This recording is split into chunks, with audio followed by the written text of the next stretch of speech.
All right, so Steve, I'll start with you. You talked about challenges. I'm just curious what you would say is your greatest challenge among everything that you have to deal with. Well, I think, now that we're in the podcast game, is trying to figure out our subscription business and our free business, right? Because podcasts, they're out there, they're free for the most part, and we have a subscription business that we need to protect, right? So for me, I launch a show like Let's Go with Tom Brady, Larry Fitzgerald, and Jim Gray. We started as a radio show, then we put it out as a podcast, right? So how do you maximize the downloads when 35 million people have already had access to it as a radio show? So it's difficult, but I think we're learning as we go. Bruce, you talked about distribution.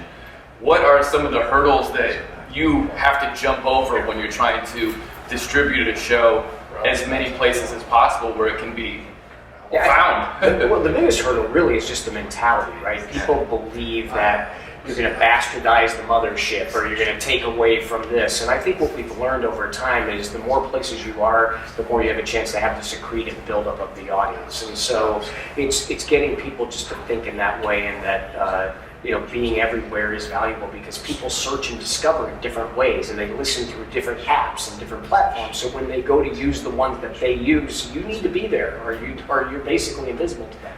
Yeah, do you look at everything like, I don't know, TikTok, Snapchat, or are you just throwing it out there everywhere? Well, I think you look at what the producer and the talent are into and what they're good at. Because if you force someone to go on a platform that they don't understand, they're going to fail miserably, because every platform requires certain skill sets and certain capabilities. So you have to go with what people are comfortable with and what they understand works for them.